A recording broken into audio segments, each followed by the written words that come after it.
Hi, I'm Adam Nash, founder of BroadTree Limited.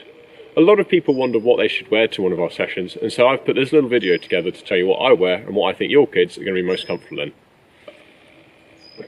During the summer it's pretty easy. Shorts and t-shirt are absolutely great.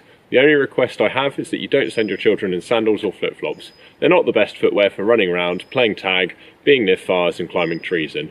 So some proper shoes like trainers or boots is really fantastic. During the winter it takes a little bit more preparation for your kids to have a really good time, especially if they're coming for a holiday session which lasts for quite a while. So what I want to see in that case, especially on footwear, is I want to see some proper boots, or I want to see some wellies with some nice thick thermal socks in them. What that means is it means your kids can explore, run around, splash in puddles and have a really great time and not have to worry about getting cold feet. I've seen quite a lot of kids come in some tennis shoes or other sort of inappropriate footwear, and it just limits them on what they can do, or it means that they get really cold, wet feet and they get quite miserable because of that. So it's best to avoid that one. Trousers is a slightly tricky one because most people only really have tracksuit bottoms or jeans.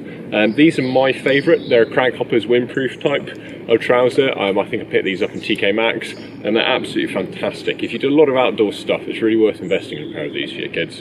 I can't rate them highly enough really, especially when it gets cold and it just keeps all the wind off, which means you stay nice and warm. Otherwise, tracksuit bottoms or leggings is absolutely great.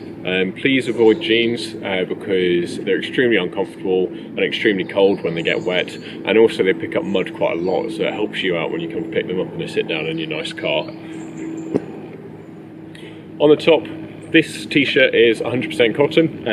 It's really great for sitting around at home, but as soon as this gets wet it loses almost all of its ability to retain heat. So cotton's not a particularly great fabric.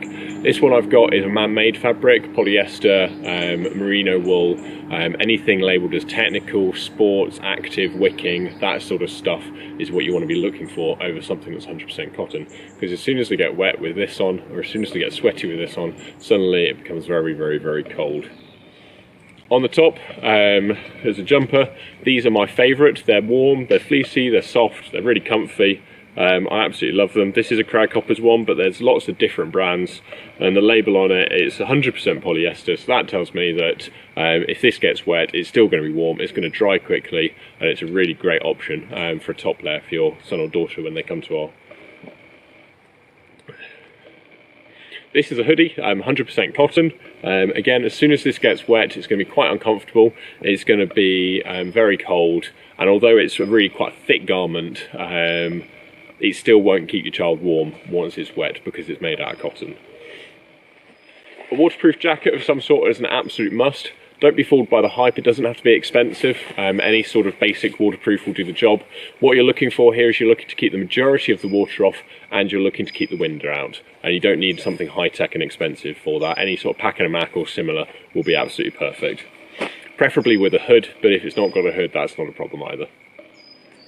And finally, hats and gloves. We have decent hats and gloves, but please feel free to supply your own if you don't mind them getting muddy. Thank you very much, stay warm, and look forward to seeing you at one of our sessions soon.